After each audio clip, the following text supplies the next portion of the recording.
Guess what, guys? I'm going on a road trip to the Algarve from Lisbon, and I'm staying in one of the closest towns to the Portuguese border. And if I was to cross that river over there, I'd literally be an hour ahead because I'd be in Spain. I can't also believe that I actually get to call this a staycation now, as I've been in Lisbon for about 2 months. But overall, the journey should take about 3 hours, but as we're taking the scenic route through Alentejo, this is actually going to increase to about 4 hours.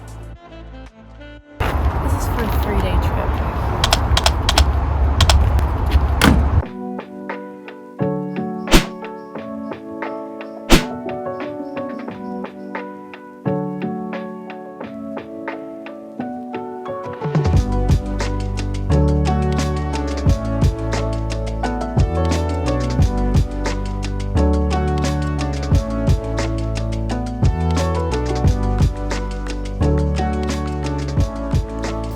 Okay, heading to about 3 p.m. now, and we found a restaurant nearby, to be honest, pretty in the middle of nowhere, but it had good reviews online. But there is a reason why I didn't film inside the restaurant, because they didn't look friendly inside there.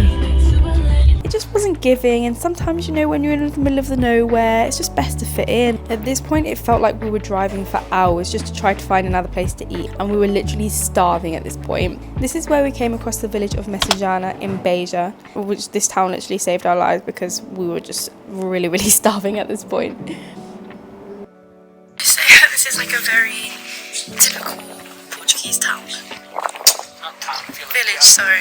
Yeah, village in Alentejo. It is a typical white houses with the blue details. It has to do with basically because we are nearby the coast. They will live off the sea, so it's some sort of like resemblance. Also, I think due to the cost efficiency. Yeah. But this is a typical one. As you can see, like the houses are like maximum 1 floor. Simple houses, like simple detail. Not too fancy.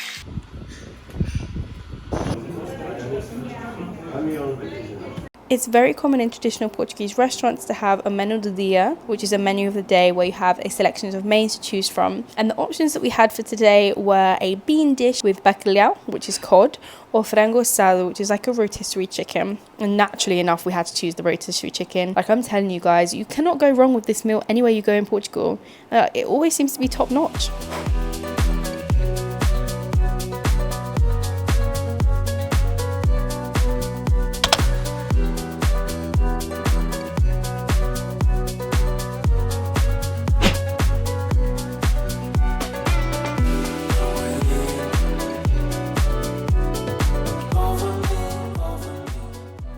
We made it!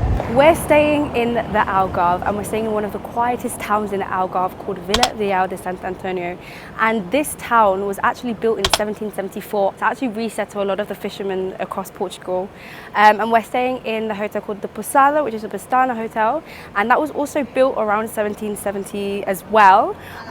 So it's full of really rich history. So we're staying right in the main plaza of the town. So this building that we're staying in was an official building back in like the 1800s, but they've obviously now reconverted it into a hotel, and it's really odd because you've got the reception on one side of the plaza and then some of the rooms on the other side. So we walked to the other side of the plaza to be shown our room, and it's good.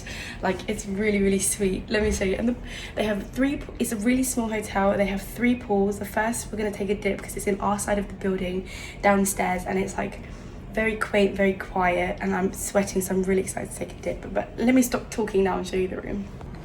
And then we're going to come into the bathroom. As you can see, it's light and airy.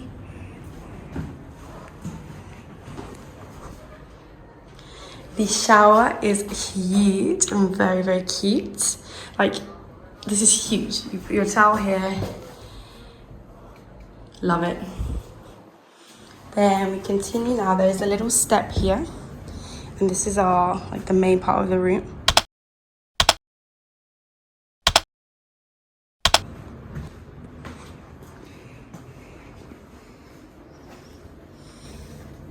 This is not the plaza, this is the other side of the town. If you go to this window, we have the main plaza, and the reception is literally this building over here.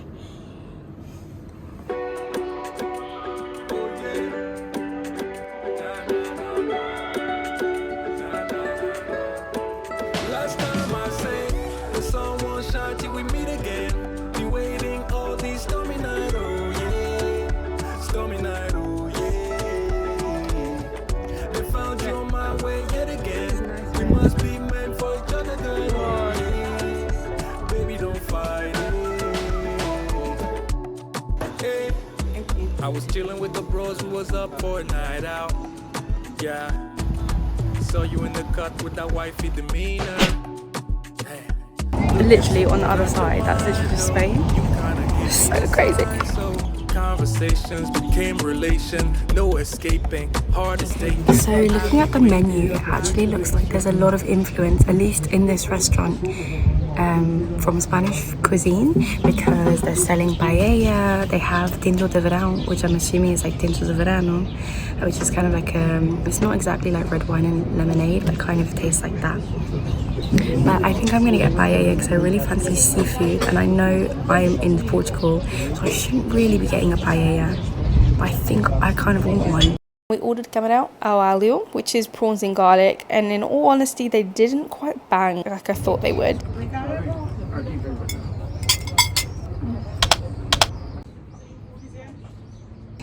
I think this has got to be one of the tiniest gas stations I've ever seen in my entire life. Like, it's literally one pump, that's it. Good morning. So it's about 9:30 and we're heading across the plaza, which is where our breakfast is. Apparently this place has really good breakfast, so I'm very excited to check it out.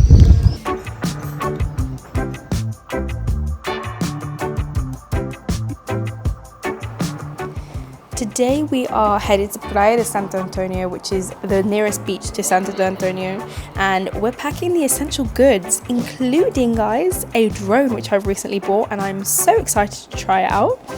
Then we've got the usual book, the beach pillow, which Bruno's mother actually gifted me for my birthday and is definitely going to come in handy now.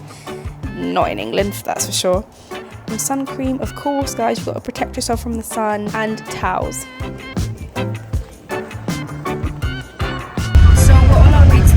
And it takes about 10 minutes to get there by car.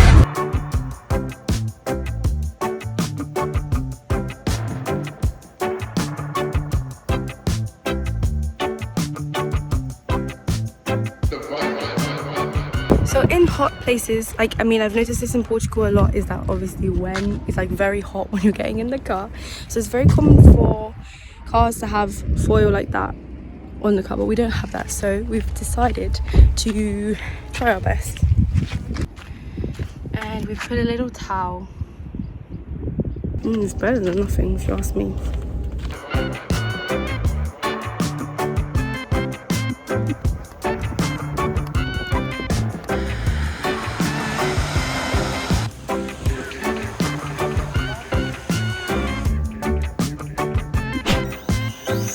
So remember how I told you guys that I bought this drone to try out and it's new?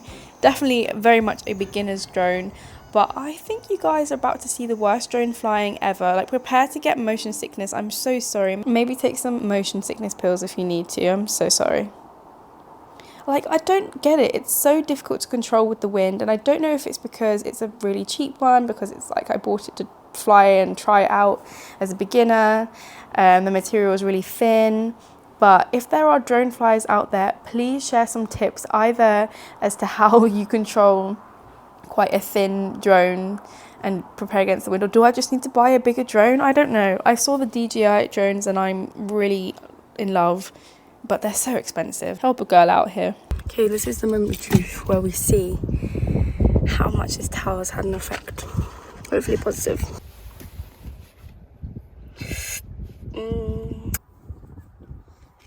Passenger, but I know that it is the driver. It's mandatory.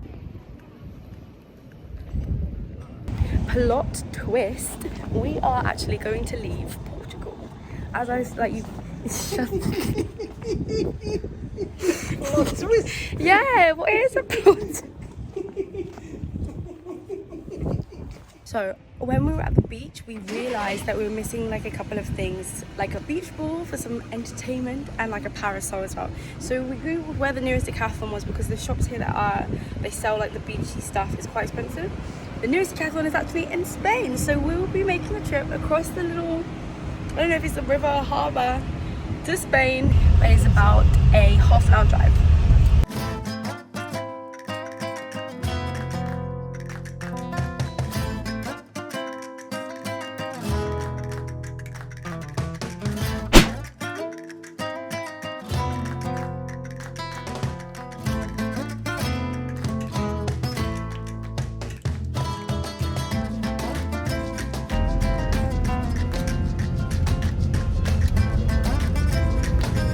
You may say this is a little bit extreme to travel from one country to the other to pick up a ball.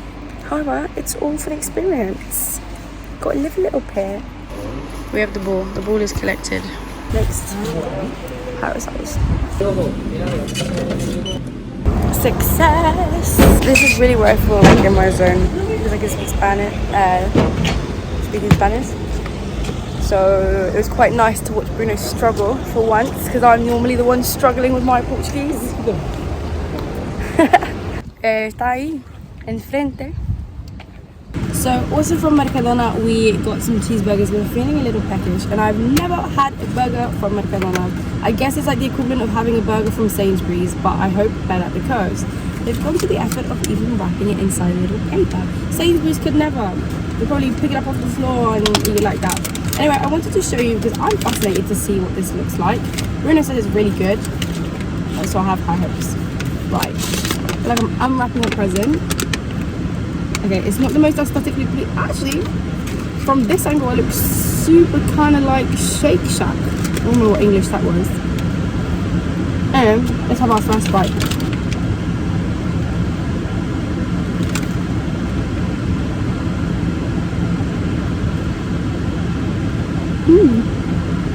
It smells really good. I would say the meat, I can tell is not, I don't know, it doesn't taste like 100% real, like if you were to have it in a burger restaurant thing.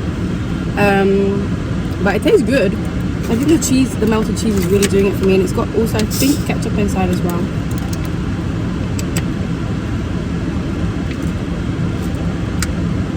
It's not bad. I'd give it like a 6.5 out of 10. Good.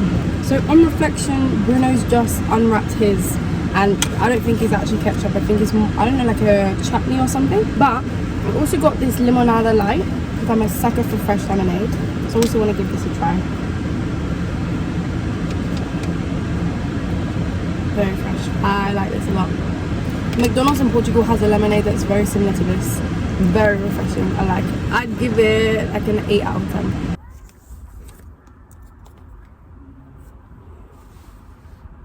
I mean, serious business. Honestly, I think I've just had the best meal of my life. We came across this restaurant just walking around the town on the first night called Ernesto's, and it's right on the waterfront. And oh my goodness, this guy knows how to cook. To start with, we had a fried cod, again, bacalhau. I can't say it very well, but bacalhau, don't judge me. Let's put this to the test.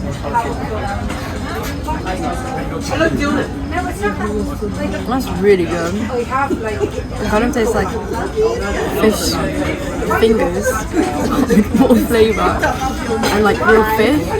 That's a really English way of saying it, but it's really good. I mean, I couldn't find the words. Just so crispy on the outside and soft in the middle. The flavour just melted in your mouth. Oh, it was amazing. As a main, I was a bit basic and I got a carbonara. But seriously, this is the best carbonara I've ever had. Second best was actually in Italy, but the chef here was Italian. So you know what, I think that's all right. But Bruno got steak and fries. I was jealous, they did look really good, but my carbonara was chef's kiss. Yes. Folias. Folha. Folha. No, via. Via. Not la. Folias. Yeah. Bad face. Folias. Yeah. Bacalhau. Lao. Yeah. They want to do lu. Lu, you already got it. This one. Lesh. Just give up. No. Lesh. Milhas? Mil folhas? Obrigado. Tiramisu. Obrigado. This looks so sad in comparison. Look at the size of this bowl. This is like no joke, no joke. I've messed up the spoon. That is ridiculously huge. It's quite hard and crunchy. That's why it's called thousand sheets. I don't know. Fully, I mean sheet. The chef came round. We personally got to thank the chef. It was actually a really great experience. If you're going to stay in the East Algarve or Vila Real de Santo Antonio, make sure you visit Ernesto's because wow.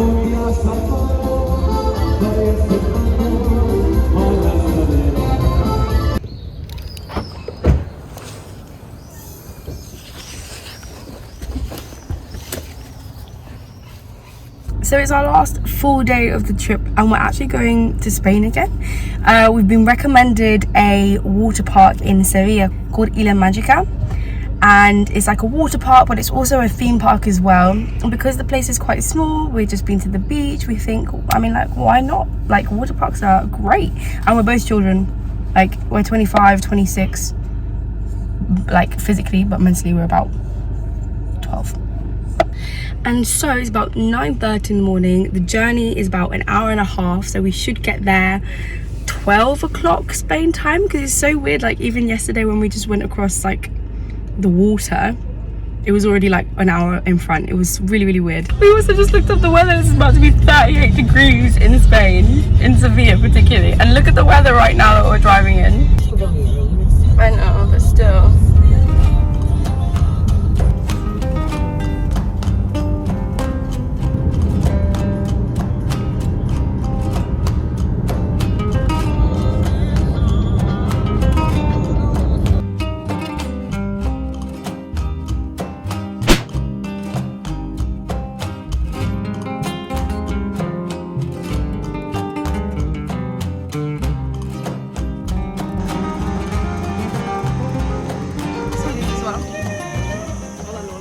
Okay, before I sign off, this theme park is actually all about like the history of like Spanish and exploration, naval, so a lot of the like architecture is really like medieval type, and that's why the music, I don't know if you can hear, it's like oh ye olden days.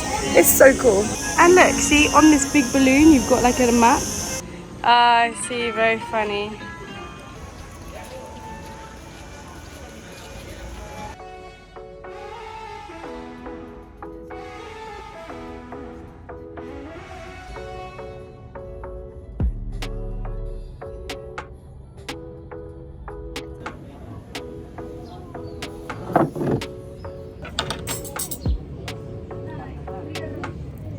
Wow.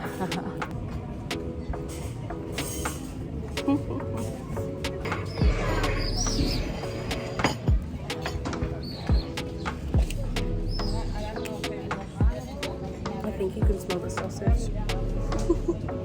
We are headed home today and we're about to check out in about an hour, but we're doing one kind of crazy thing first. So when we were at the restaurant called Ernesto's the other day, the restaurant that was like top, we really liked the cutlery of the restaurant.